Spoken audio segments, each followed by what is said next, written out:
Hello everyone, আসসালামু আলাইকুম।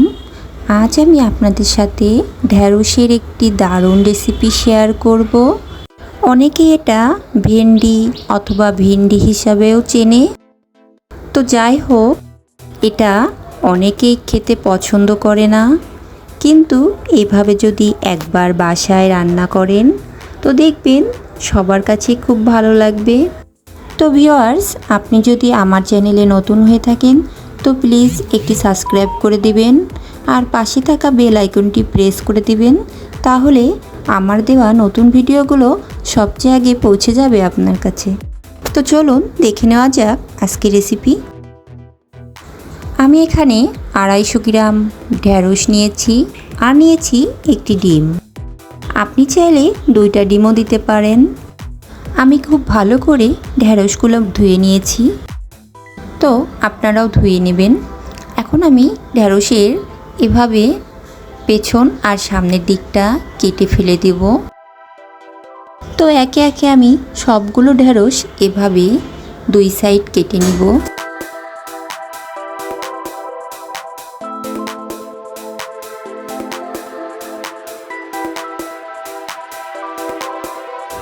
সবগুলো ঢ্যাঁড়স আমার কাটা হয়ে গেছে।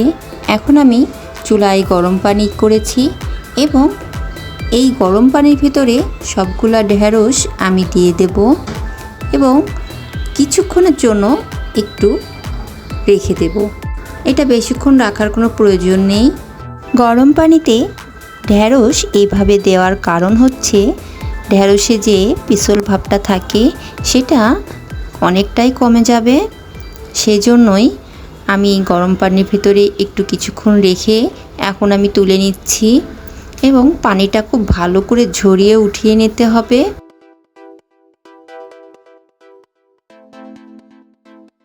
তো সবগুলা উঠিয়ে নেওয়ার পর আমি এটা কিছুক্ষণ ঠান্ডা হতে দেব এবং ঠান্ডা হওয়ার পর আমি ঢ্যাঁড়সগুলা ছোট ছোট করে টুকরা করে কুটে নেব।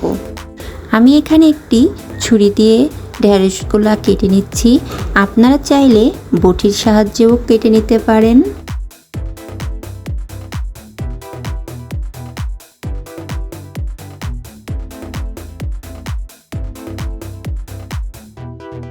তো সবগুলো ঢ্যাঁড়স আমার কাটা হয়ে গেছে। এখন আমি এর ভিতরে দিয়ে দেব একটি ডিম।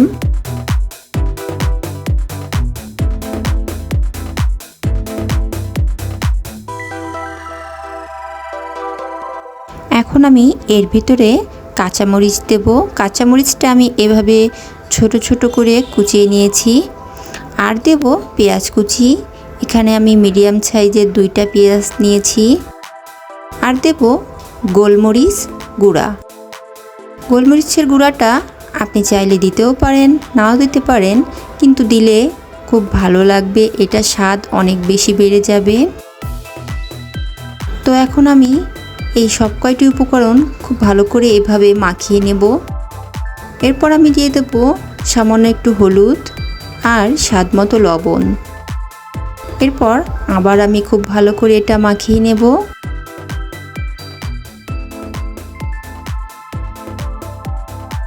খুব ভালো করে এটা মেখে নেওয়ার পর এখন আমরা চলে যাব রান্নায়।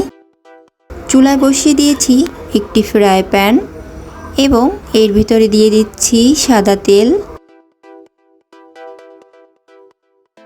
এরপর আমি ঢ্যাঁড়সটা মাখিয়ে রেখেছিলাম সেই ঢ্যাঁড়সটা দিয়ে দেব সম্পূর্ণ। খুব বেশি নাড়াচাড়ার দরকার নাই, এখানে আমি শুধু এভাবে হালকা করে ছড়িয়ে দেব।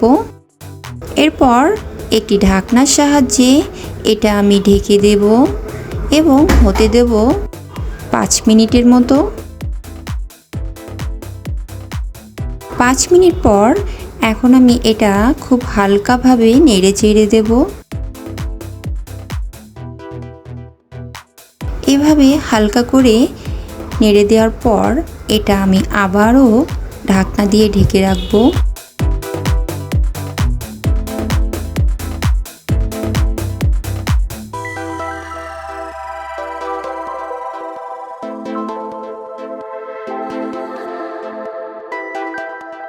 এরপর আবারও 5 মিনিট মতো রাখার পর এটা আমি এভাবেই কিছুক্ষণ আরও ফ্রাই করে নেব, যেন ভেন্ডির যে পিছল ভাবটা থাকে হালকা হালকা কিন্তু থেকে যায়।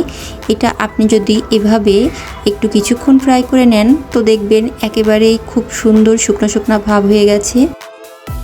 তো ভিউয়ার্স, দেখতেই পারছেন আমার আজকে ঢেঁড়সের রেসিপিটা কত সুন্দর হয়েছে। এটা খেতেও কিন্তু খুব ভালো লাগে। আমার ভিডিওটি যদি আপনার কাছে ভালো লেগে থাকে তো লাইক কমেন্ট অবশ্যই করবেন। আজকের মতন এখানেই বিদায় নিচ্ছি। আল্লাহ হাফিজ।